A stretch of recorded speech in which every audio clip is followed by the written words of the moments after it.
Bismillahirrahmanirrahim. Kita masuk kepada bagian yang halaman yang ke-20 ya. Oke, 20 belum dibahas nih. Yang bawa bukunya? Yang 20, halaman 20 dibahas belum? I'lam arsyadakallahu li ta'atihi. Ketahuilah semoga Allah membimbing Anda untuk taat kepadanya. Itu udah belum? Baik, barakallahu fikum. Berarti kita akan membahas ini sebenarnya nih bagian ini tuh adalah bagian terakhir dari muqaddimah yang penulis berikan. I'lam arsyadakallahu li ta'atihi anna al-hanifiyyata millata Ibrahim an ta'budallaha wahdahu mukhlishan lahu ad-din wa bidzalik amara Allah jami'an nasi wa khalaqahum laha. Ketahuilah semoga Allah membimbing Anda untuk taat kepadanya bahwa agama Nabi Ibrahim yang hanif adalah, jadi kita itu diperintahkan untuk mengikuti agama Nabi Ibrahim. Ya, kita diperintahkan untuk mengikuti agama Nabi Ibrahim. Bagian mana yang kita disuruh ikut? Beribadah kepada Allah saja dengan mengikhlaskan agama hanya kepadanya. Itulah yang diperintahkan Allah kepada seluruh umat manusia. Dan Allah dengan sebab itu menciptakan kita semua. Ya, Allah Subhanahu wa taala berfirman pada surat Az-Zariyat ayat 56, "Wa ma khalaqtul jinna wal insa illa liya'budun." Tidaklah aku ciptakan jin ataupun manusia kecuali untuk beribadah kepada Allah Subhanahu wa taala. Jadi penciptaan kita, adanya kita ini untuk beribadah kepada Allah Subhanahu wa taala. Ya. Dan makna ya'budun artinya adalah yuwahhidun. Ya. Maknanya ya'budun itu artinya yuwahhiduni, yaitu mengesahkan Allah. Surat Az-Zariyat 56 itu ngajarin kita bahwa kita diciptakan itu untuk mentauhidkan Allah. Kita diciptakan untuk apa? Untuk hanya kalau mau doa, doanya sama Allah. Itu tujuan penciptaan kita. Kalau sholatnya bolehnya cuma nampangnya kepada Allah, nggak boleh nampang ke yang lain. Sholatnya indah banget. Itu untuk Allah sholat indahnya. Itu kita diciptakan untuk itu. Ya. Dan perintah Allah yang paling agung adalah perintah tauhid. Perintah Allah paling agung adalah perintah apa? Tauhid. Ya, yaitu mengesahkan Allah Subhanahu wa taala dengan ibadah. Kenapa tauhid menjadi ibadah yang paling agung? Pertama, tadi karena tauhid merupakan tujuan penciptaan siapa? Manusia. Ya, dan itulah menjadi ibadah yang paling istimewa di hadapan Allah Subhanahu wa taala. Juga ya, setiap orang yang bertauhid kepada Allah Subhanahu wa taala dan tidak menyekutukan Allah, dia berhak masuk surga. Setiap orang yang bertauhid dan tidak menyekutukan Allah, dia berhak masuk surga. Dia berhak masuk surga.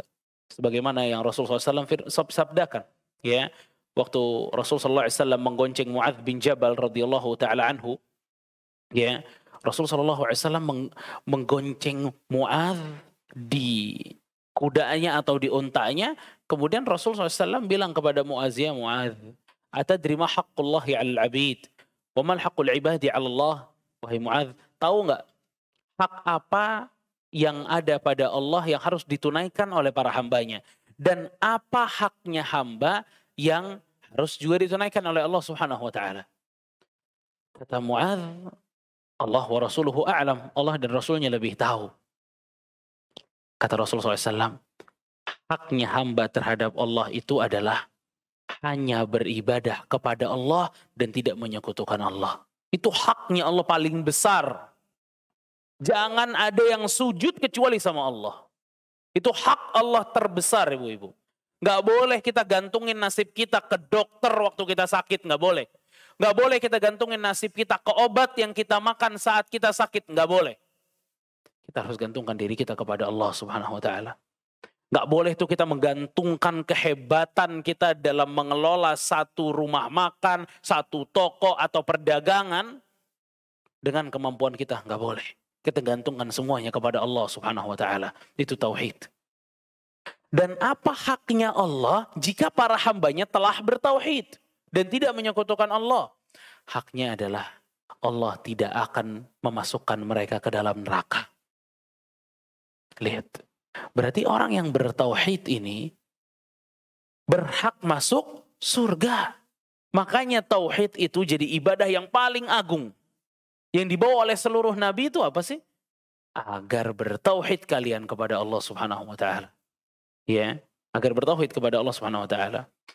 Dan larangan yang paling besar adalah syirik, udah pasti.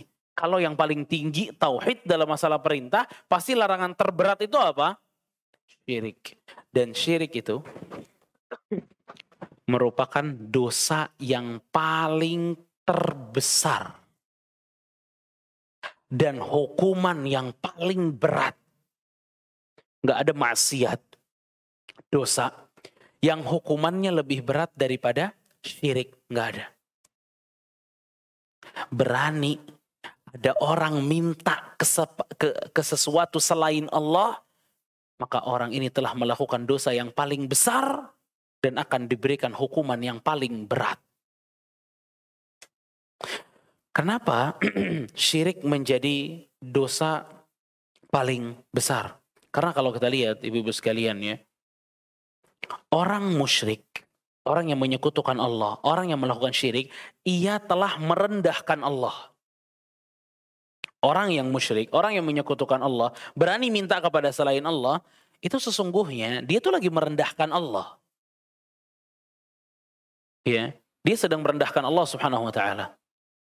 Kenapa? Kan permintaan atau ibadah itu kan khusus untuk Allah. Dia dengan kalimat yang lain, dia samakan Allah dengan selainnya. Padahal nggak pernah ada yang sama dengan Allah Subhanahu wa taala. Allah lebih tinggi dari siapapun. Maka orang yang berani menyekutukan Allah, dia itu sedang merendahkan Allah Subhanahu wa taala. Wa ma qadarullaha haqqa qadrih. Mereka tidaklah menganggap Allah Subhanahu wa taala sebagaimana seharusnya. Kalau mereka menganggap Allah sebagaimana seharusnya, mereka nggak bakal mau menyekutukan Allah Subhanahu wa taala. Kedua, orang yang musyrik, ia telah menantang Allah Subhanahu wa taala. Orang yang musyrik, mereka telah menantang Allah Subhanahu wa taala. Ya, kenapa? Mereka menantang Allah Subhanahu wa taala karena kalau kita lihat tujuan penciptaan manusia sebagaimana yang telah disebutkan itu adalah untuk beribadah kepada Allah. Terus orang ini bukan beribadah kepada Allah tapi beribadah kepada selain Allah. Kalau orang ini ibu-ibu beribadah kepada Allah tapi beribadah juga kepada selain Allah, itu syirik apa enggak sih? Ini orang beribadah kepada Allah, sholat apa segala macam. Terus di samping itu dia juga punya jadwal rutin untuk mengunjungi salah satu kuburan keramat, minta di situ. Ini orang ini tuh syirik apa enggak sih? Kan dia juga beribadah. Dia mampir juga ke masjid sholat. Habis sholat baru ke kuburan. Musyrik apa enggak? Hah? Musyrik. Islam tuh bukan begitu caranya. Islam itu hanya beribadah kepada Allah, yang lain nggak boleh. Udah itu Islam. Ya. Makanya orang yang menyekutukan Allah Subhanahu wa taala, mereka itu menantang Allah Subhanahu wa taala. Allah suruh mereka untuk hanya beribadah kepada Allah, tapi mereka ngeyel. Mau juga beribadah kepada yang lain. Jadi syirik itu nggak mesti dia hanya beribadah kepada selain Allah, ibu-ibu. Tapi pada saat dia beribadah kepada Allah, juga kepada selain Allah, itu juga termasuk syirik. Ya, doa iya, minta ke yang lain juga iya, itu syirik. Itu yang tidak diinginkan dalam Islam. Islam pengennya sama satu aja udah. Kalau minta sama Allah, selesai. Ketiga, orang yang musyrik, ia telah berbuat kezaliman yang sangat besar. Ia telah melakukan apa? Kezaliman yang sangat besar. Orang musyrik itu mereka berbuat kezaliman yang sangat besar bahkan. Kezaliman yang mereka lakukan itu besar. Karena kezaliman itu kan menaruh sesuatu tidak pada tempatnya. Saat mereka memberikan ibadah mereka kepada selain Allah, berarti mereka telah menaruh ibadah ini kepada sesuatu yang tidak tepat. Itulah kezaliman. Makanya kan bahasanya Allah dalam Al-Quran apa? Inna syirka la zulmun azim. Syirik itu kezaliman yang paling besar. Kita kan sering banget, apalagi di Indonesia, itu teriak terzalimi terus. Ya kita terzalimi nih gara-gara minyak goreng naik harganya. Kita terzalimi gara-gara listrik juga naik harganya. Ya, kita terzalimi. Kita nih menilai diri kita nih selalu mazlum. Selalu terzalimi terus. Coba lihat. Kita ini termasuk pelaku zalim juga atau tidak?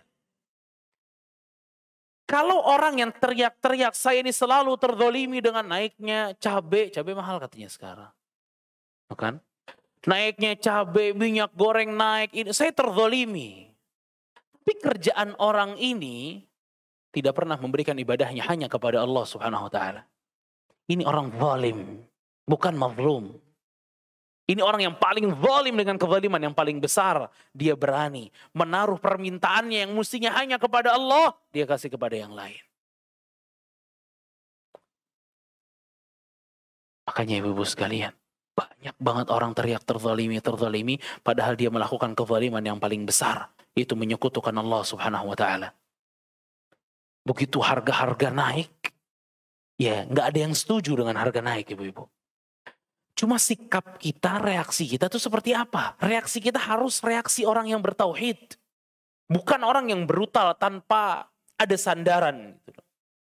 Allah yang memberikan kita rizki saat harga-harga itu murah, Allah juga akan memberikan kita rizki saat harga-harga itu mahal.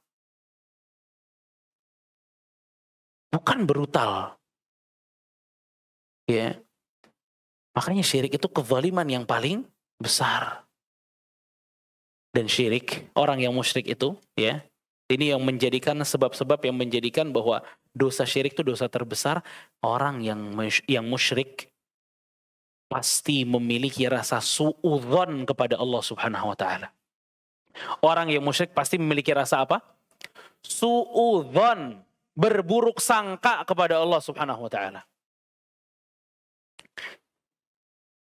Beberapa orang merasa, kalau saya mintanya ke kuburan wali A, itu lebih cepat diijabah dibanding saya minta langsung kepada Allah Subhanahu wa taala. Ini bentuk suudzon ya Ibu.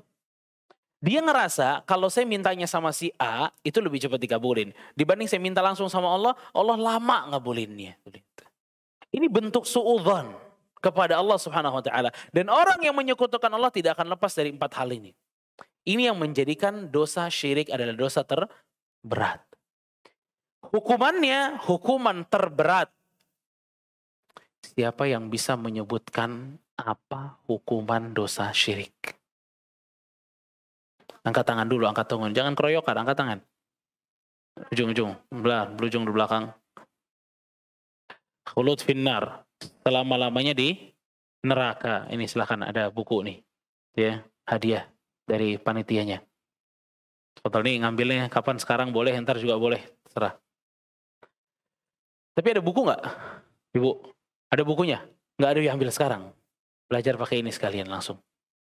Ya. Atau mau ada yang bantu dari sini? Dari bagian depan silahkan. Ya. Berarti dosa syirik itu menyebabkan seseorang masuk neraka selama-lamanya. Ya. Selama-lamanya.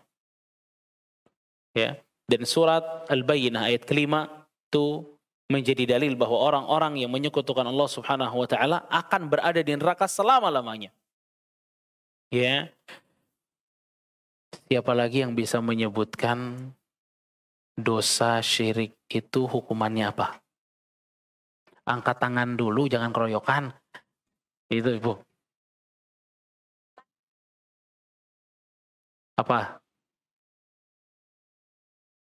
Surat An-Nisa. Ya apa? Apa? Apa dosanya? Hukumannya apa? Dosa besarnya bagian kayak apa nih? Apa nih? Tadi kan selama-lamanya di neraka. Kalau surat An-Nisa tadi apa?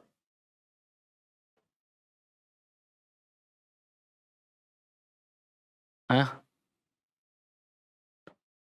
Coba ganti lagi yang lain. Ya udah. Apa? Merusak amalan. Rusaknya kayak apa tuh? Membatalkan amalan. Dalilnya apa ya? Hah? Lupa. Aduh. Ya boleh lah. Ibu tadi juga boleh. Gak apa-apa nyebutin dalil. Fadal nih. Ada satu-satu ya. Sebenarnya satu lagi yang belum kesebut itu baru dalilnya doang tuh. Apa lagi? Satu lagi. Udah disebut sama Kak Hidayah tadi. Diganti yang lain. Siapa? Satu lagi. Tadi kan udah tuh kekal di neraka, seluruh amalnya hilang. Yang paling belakang. Apa? Oh itu dalilnya ya boleh. Dalilnya barakallahu fiik. Menghapuskan amal soleh itu dalilnya tadi. Surat Az-Zumar ayat 65 itu dalil bagi hukuman dosa syirik itu akan menghapuskan seluruh amal. Jadi amal orang udah banyak tapi kalau dia syirik hilang semua amalannya. La in asyrakta la yahbatanna amaluk. Satu lagi tadi. Sebutin dosanya apa? Hukumannya apa? Hai Bu. Apa? Bukan. Ayo. Itu innallaha la yaghfiru an yushraka bihi. Apa? Bukan itu sih yang saya maksud. Cuma satu doang. Ya tinggal udah bener deh. Ini semuanya udah disebutin, itu doang kamu disebut-sebutin. Kekal udah. Hapus amal udah. Ada 3, satu lagi apa? Apa? Dosanya tidak diampuni, itu surat An-Nisa tadi. Ya, dosanya tidak diampuni ini ya. Ini saya lupa ada yang menang siapa aja, udah ada 4 aja pokoknya di sini. Baik, itu yang menjadikan dosa syirik itu begitu besar. Pertama, menyebabkan seseorang itu di neraka selama-lamanya. Beda dengan dosa-dosa yang lain selain syirik. Selama seseorang tidak syirik, masih memiliki tauhid dalam dirinya, lalu dia melakukan dosa besar, dia tidak akan selama-lamanya di neraka. Tapi akan masuk neraka atau tidak?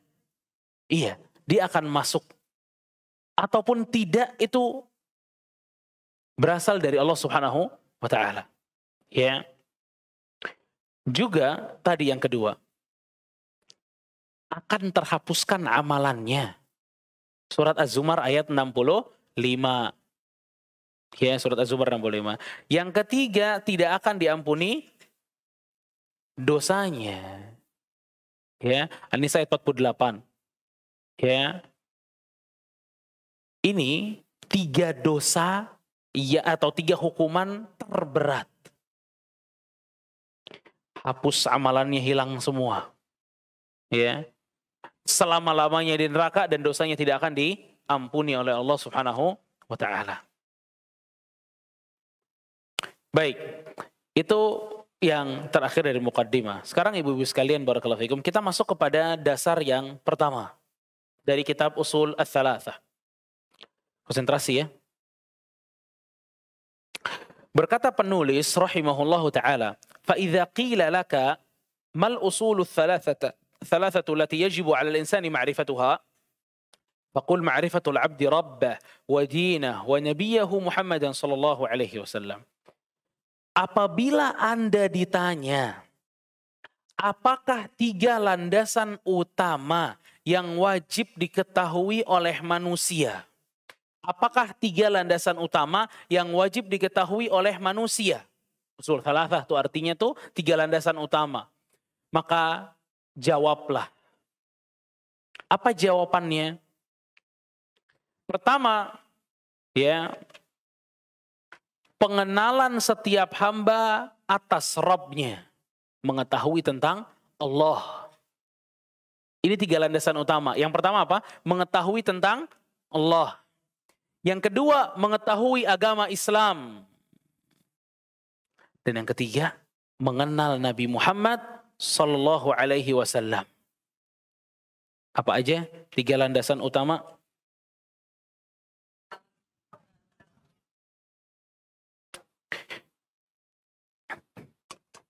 Ya. 3 landasan utama. Pak aja yang satu, mengenal Allah. Yang kedua, mengenal agama Islam. 3, mengenal Nabi Muhammad sallallahu alaihi wasallam. Ya, dan ketiganya penulis mengatakan bil adillah, dengan dalil. Ya, ini 3 landasan utama. Jadi insya Allah ibu-ibu sekalian, mulai dari hari ini, biiznillah, kajian kita akan masuk kepada 3 bagian ini. Kemarin itu semuanya muqaddimah, sekarang kita masuk kepada 3 landasan ini. Dan yang akan dibahas lebih dulu oleh penulis tentu adalah yang paling pertama. Dan ini nanti pembahasannya juga akan lebih dalam. Ya, mengenal tentang Allah Subhanahu wa taala. Setelah itu baru mengenal tentang agama Islam, lalu setelah itu mengenal Nabi Muhammad sallallahu alaihi wasallam.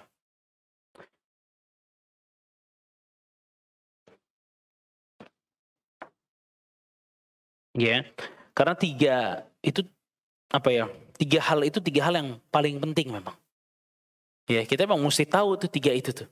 Kita harus kenal tentang Allah, tentang agama kita, tentang Nabi, tapi semuanya harus dengan dalil. Agama kita ini agamanya dalil gitu loh. Kalau kita tahu dalilnya tuh apa, itu keyakinan pasti lebih tambah. Keimanan tuh pasti lebih nambah. Beda keimanan orang yang didasari dengan Al-Quran dan Sunnah, dengan ilmu dalil tuh, beda banget dengan orang yang hanya memiliki keyakinan dari bapaknya atau ibunya. Udah, kata bapak Anda begini, kata ibu Anda begini, udah. Itu pasti beda banget dengan seseorang yang belajar, pasti beda. Ya. Nah, di sini penulis rahimahullahu taala, beliau kan bilang, apabila Anda ditanya, apakah 3 landasan utama yang wajib diketahui oleh manusia? 3 landasan itu 3 ini. Tentang Allah, mengenal agama, dan mengenal Nabi Muhammad SAW. Dan ini semua, 3-3-nya, ibu-ibu sekalian, itu adalah pertanyaan setiap dari kita di alam kubur nanti. Ya. Karenanya, kita baca lagi setelah itu penulis bilang apa? Fa'idha qila laka. Kalau ada yang bertanya kepada kamu, man rabbuka. Ya kan? Kalau ada yang tanya kepadamu, siapa Tuhanmu? Nah, sekarang bisa dijawab nggak? Bisa. Cuma kan permasalahan kita lagi siap-siap untuk jawab pertanyaan yang lebih sulit daripada ini, yang lebih gelap daripada ini keadaannya. Ya, itu di kuburan nanti. Ini kan bakal ditanya juga nih, man rabbuka. Nah, mempelajari ini ibu-ibu sekalian, setidaknya akan menambah keimanan kita tentang man rabbuka, wa ma dinuka, wa man nabiyuka. Setidaknya akan bisa menambah kemantapan iman kita tentang Allah, tentang agama, dan tentang Rasul. Sekarang kita waktunya belajar. Nanti ujiannya mendadak soalnya. Bukan dari saya ujiannya, tapi dari malaikat yang ada di dalam kubur. Ya, ujiannya mendadak. Kita sekarang lagi belajar. Yang mudah-mudahan dengan pembelajaran ini keimanan kita semakin dipupuk oleh Allah Subhanahu wa taala. Ya. Nah, yang pertama itu adalah mengenal Allah Subhanahu wa taala. Ya, mengenal Allah Subhanahu wa taala. Penulis bilang, landasan pertama yaitu mengenal Allah Subhanahu wa taala. Apabila engkau ditanya, man rabbuka, siapa Rabbmu? Maka jawablah, Rabbku adalah Allah yang telah memelihara diriku dan memelihara alam semesta ini dengan segala nikmat yang dikaruniakannya. Dialah Allah sesembahanku, tiada bagiku sesembahan yang benar selain Dia.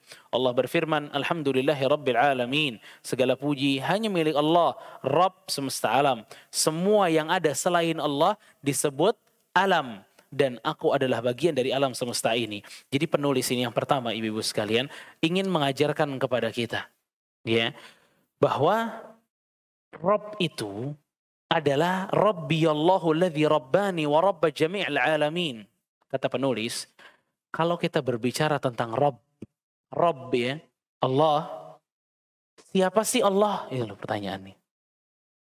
Di sini penulis ngasih tahu sama kita, Allah itu yang memelihara saya.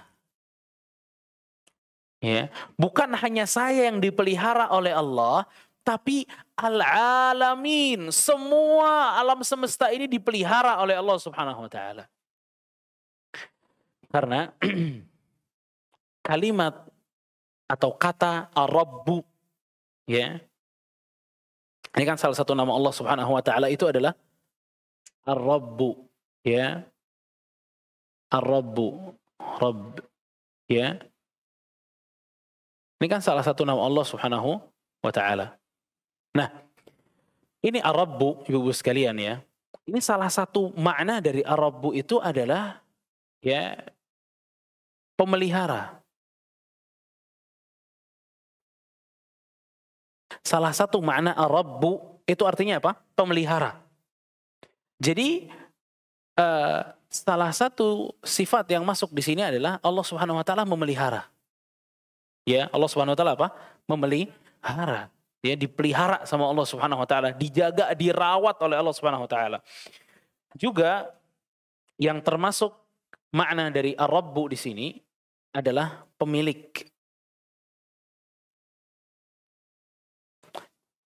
Ya, berada setidaknya 4. Syekhuna Syekh Saleh Sindi beliau mengatakan ada 4 makna paling tidak yang bisa menjelaskan tentang apa itu ar-rabbu. Ya.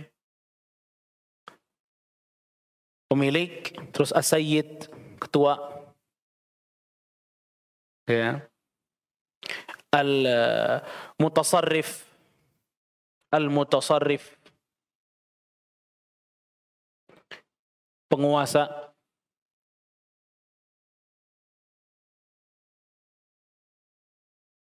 Ini setidaknya ada 4 makna dari kalimat apa? Ar-rabbu.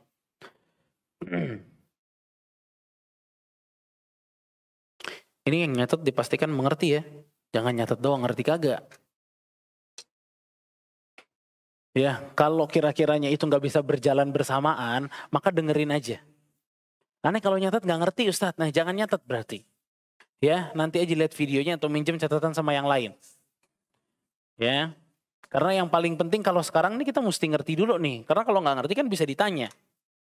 Ya, ar-rabbu, ya, itu pemelihara, pemilik, ketua, atau penguasa. Ini semua masuk ke dalam kalimat ar-rabbu. Sedangkan Allah Subhanahu wa taala bilang dalam surat Al-Fatihah apa? Alhamdulillah. Segala puji bagi Allah, terus Rabbil alamin. Ya kan? Rabbil alamin. Rabbil alamin itu apa tadi? Ini kan semesta alam artinya. Semesta alam. Nah, Arabnya itu ini tadi maknanya. Berarti Allah Subhanahu wa taala pemelihara semesta alam. Allah Subhanahu wa taala pemilik semesta alam. Allah Subhanahu wa taala ketuanya semesta alam. Allah Subhanahu wa taala penguasa semesta alam. Itu Rabbul Alamin. Makanya pada saat ditanya siapa Tuhanmu? Rabbi Allahu alladzi, Allah yang telah memeliharaku, memilikiku, dan mengetuai diriku, dan menguasaiku. Itu Allah Subhanahu wa taala, itu sifat-sifatnya Ibu sekalian. Ya. Dan seluruh semesta alam termasuk kita, ya, karena semesta alam itu segala sesuatu selain Allah. Segala sesuatu selain Allah. Di dunia ini Ibu-ibu sekalian cuma ada 2.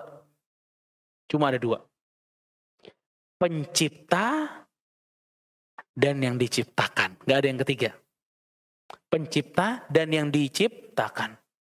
Kalau saya tanya, ibu-ibu pencipta bukan? Bukan, udah pasti yang diciptakan. Cuma ada 2. Nah, al-alamin ini adalah segala sesuatu yang diciptakan oleh Allah Subhanahu wa taala. Ya. Jadi Allah Subhanahu wa taala memelihara semuanya. Memiliki semuanya. Itulah Allah Subhanahu wa taala Rabb kita ibu-ibu sekalian. Ya. Dan itu adalah dalil yang cukup jelas ya bahwa Allah Subhanahu wa taala itu yang memiliki, memelihara, mengetuai, menguasai dan lain sebagainya. Allahu Rabbi. Allah adalah Rabbku. Ini dari kalimat Rabb. Lalu ibu-ibu sekalian barakallahu fikum, di sini penulis bilang lagi ya, maka jawablah, Rabbku adalah Allah yang telah memelihara diriku dan memelihara alam semesta ini dengan segala nikmat yang dikaruniakan oleh Allah Subhanahu wa taala. Beberapa orang mereka tidak ingin percaya. Mereka tidak ingin percaya bahwa Allah Subhanahu wa taala adalah sebagai Rabb-nya dia yang menciptakannya, memeliharanya, menguasainya. Mereka nggak mau. Bahkan di zaman sekarang ada orang-orang yang tidak percaya akan keberadaan Allah Subhanahu wa taala. Kalau Allah nggak ada, kata dia.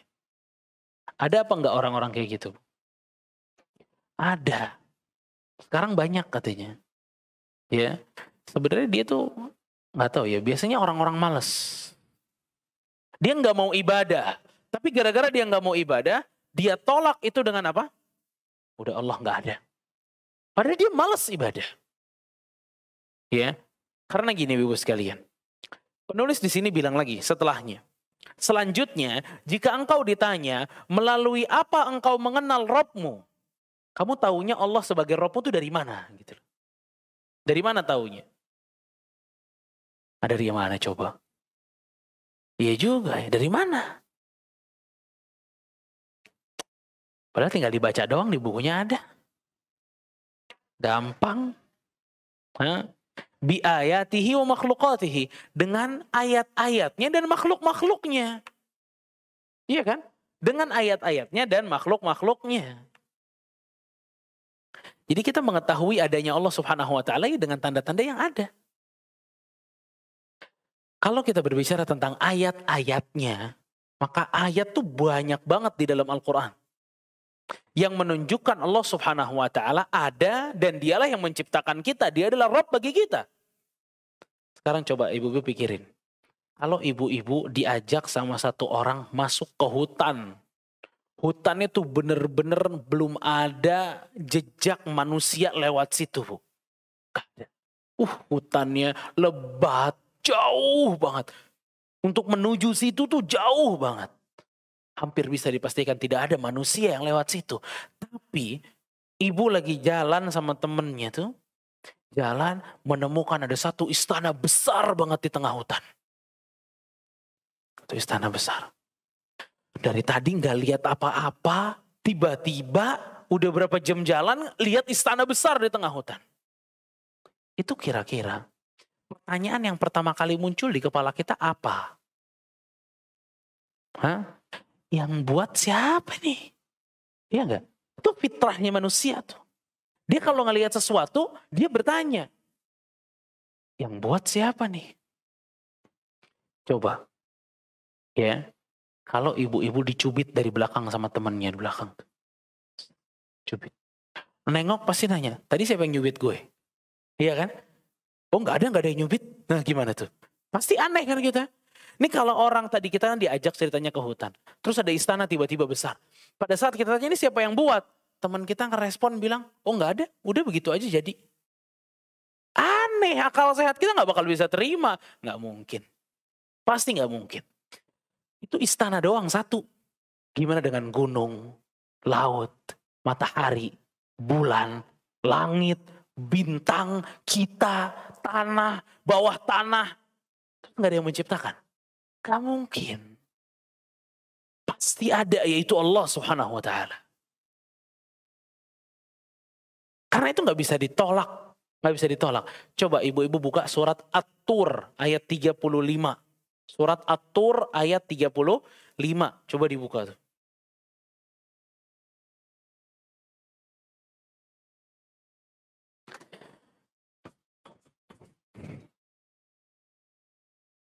Surat At-Tur tuh surat keberapa ya? 52.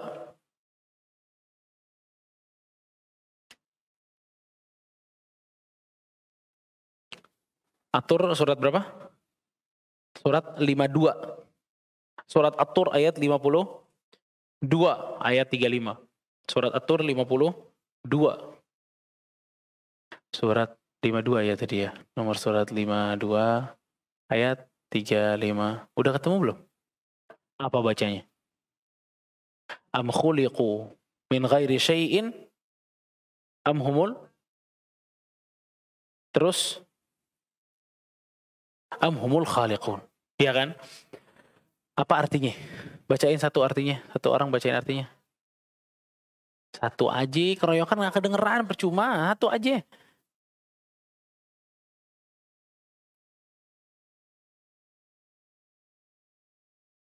Ulang lagi, sekali lagi.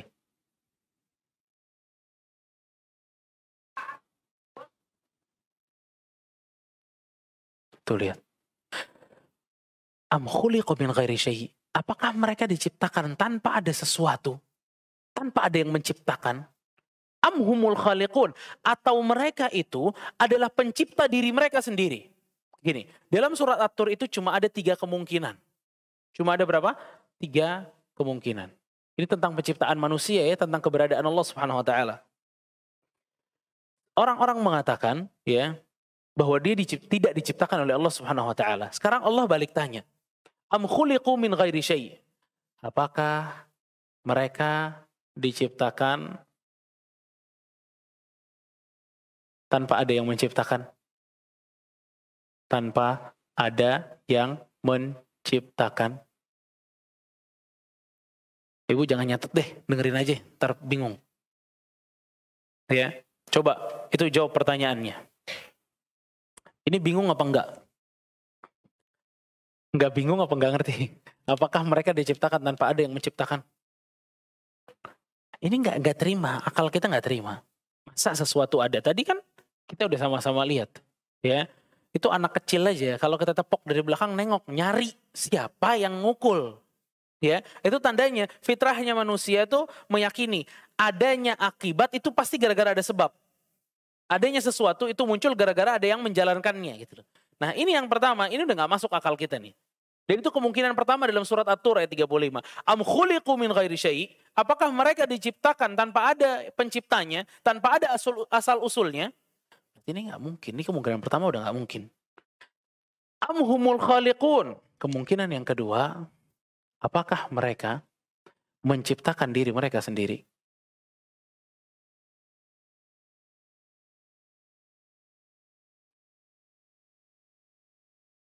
Apakah mereka menciptakan diri mereka sendiri?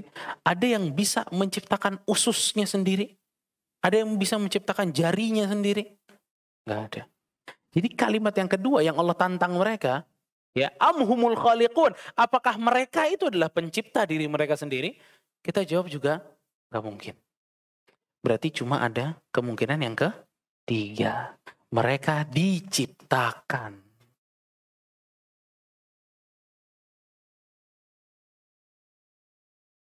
oleh pencipta. Ini akalnya manusia nih sebenarnya. Dari tadi saya nanya ibu-ibu tuh cuma akalnya doang.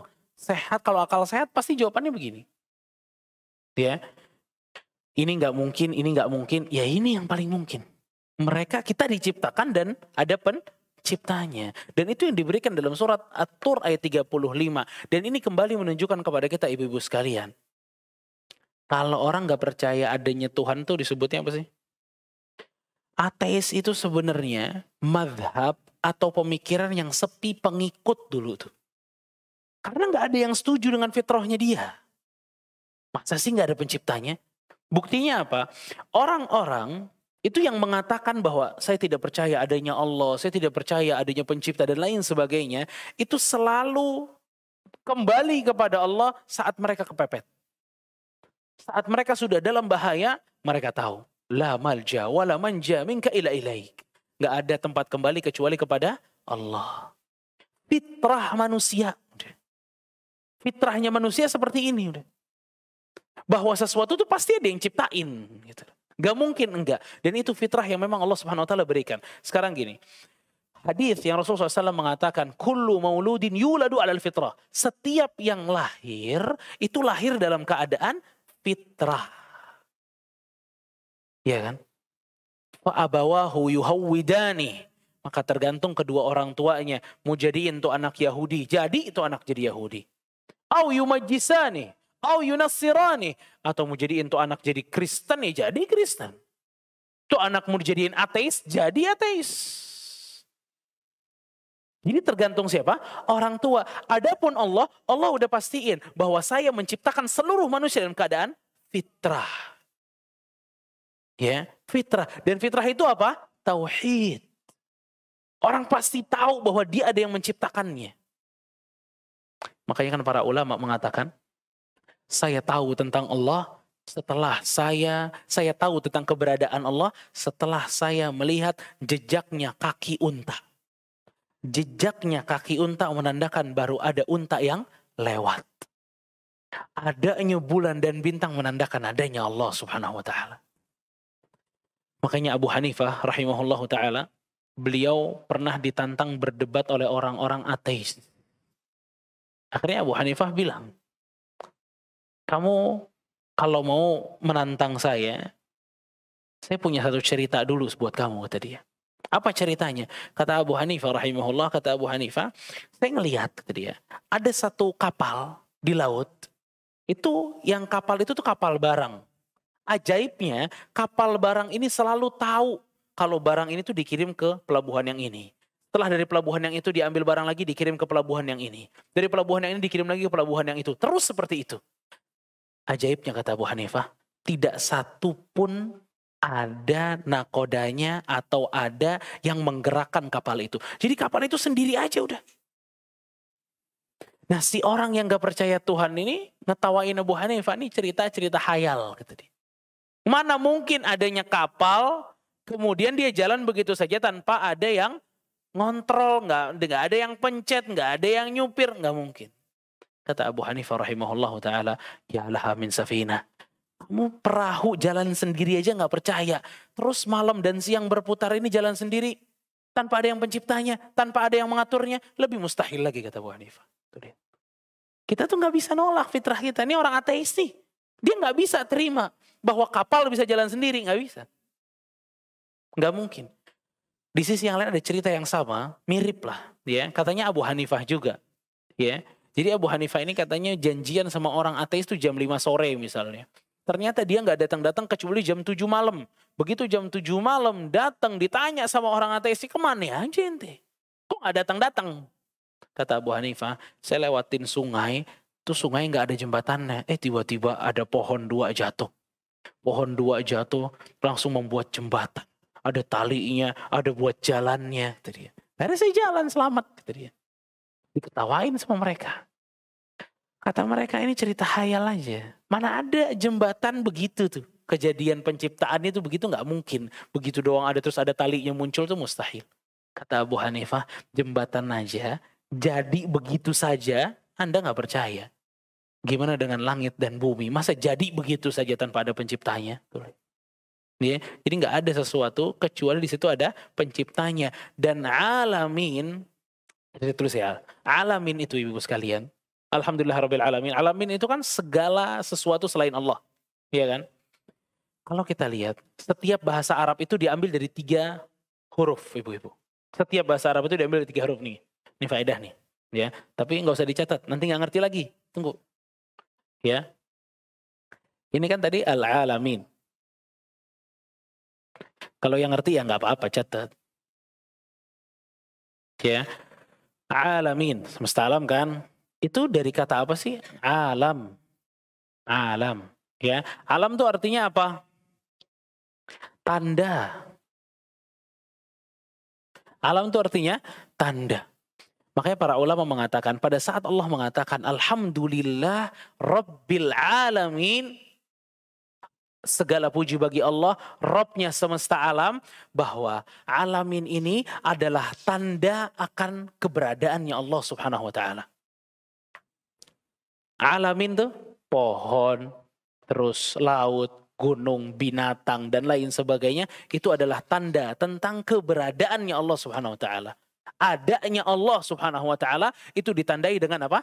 Alamin. Ya. Makanya kan ada satu profesor katanya. Dia ini bilang, saya ini bisa menciptakan. Sebagaimana Tuhan Anda bisa menciptakan. Akhirnya benar, Bu. Dia ambil daging. Dagingnya ditaruh toples sama dia. Ya, ditaruh gitu, dimasukin toples, ditutup. Didiemin sama dia beberapa lama. Mungkin seminggu atau 2 minggu atau lebih. Sampai akhirnya, ya, dia buka toples itu di hadapan murid-muridnya, lalu toples itu keluar ulet. Ada ulet. Kata profesornya itu, lihat, saya mampu menciptakan ulat. Jadi ya. Akhirnya satu muridnya bilang, oh ini ada yang ciptakan Prof, ulatnya. Iya, dia yang ciptakan. Coba, yang cewek yang mana, yang cowok yang mana ulatnya? Ada berapa banyak ulat dalam daging itu, ada berapa banyak? Terdiam. Adapun Allah Subhanahu wa taala, Allah tuh bukan hanya menciptakan, tapi menciptakan dengan seluruh detailnya. Allah tahu. Hatta semut Allah tahu, yang jantan mana, betina mana, tahu Allah. Ini profesor cuma ngomong doang. Ya. Mereka ingin mengalahkan fitrah yang ada dalam kepala mereka, tapi itu tidak bisa. Ya. Tidak bisa. Baik, Ibu-ibu sekalian, barakallahu fikum. Mungkin faedah terakhir yang bisa saya kasih di kesempatan hari ini adalah kadang lewat setan itu membisikkan kepada kita. Ini ciptaan Allah. Itu juga ciptaan Allah. Faman khalaqallah. Lalu siapa yang menciptakan Allah? Ini ada dalam hadis Nabi SAW. Ya'ti syaitanu ala ahadikum. Setan akan datang kepada salah satu di antara kalian.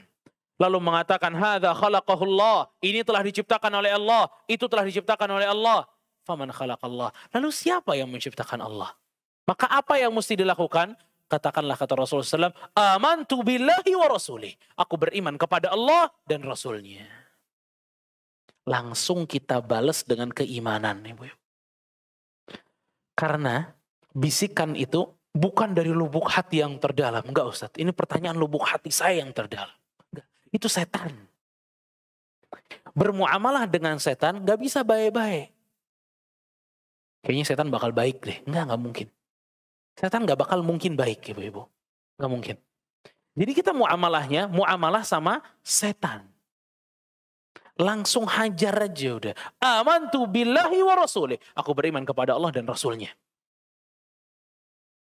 Yang kedua, kita isti'adzah. A'udzu billahi minasyaitonir rajim. Harus isti'adzah. Ya. Yang ketiga, meludah ke kiri 3 kali.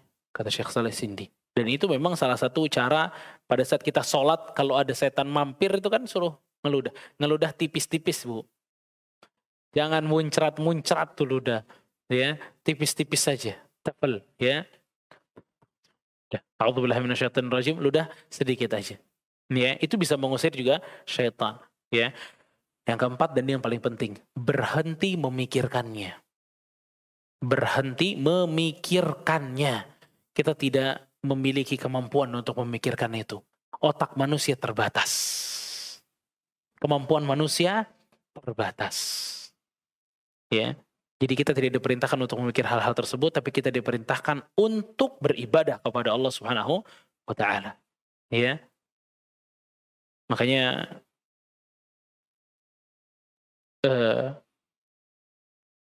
syubhat tentang keberadaan Allah Subhanahu wa taala ini sebenarnya syubhat yang cukup lemah ya. Tapi banyak pengikutnya sekarang. Padahal dulu-dulu tuh dikit banget yang mengikutinya. Dikit banget yang mengikutinya. Ya. Fala haula wala quwata illa billah.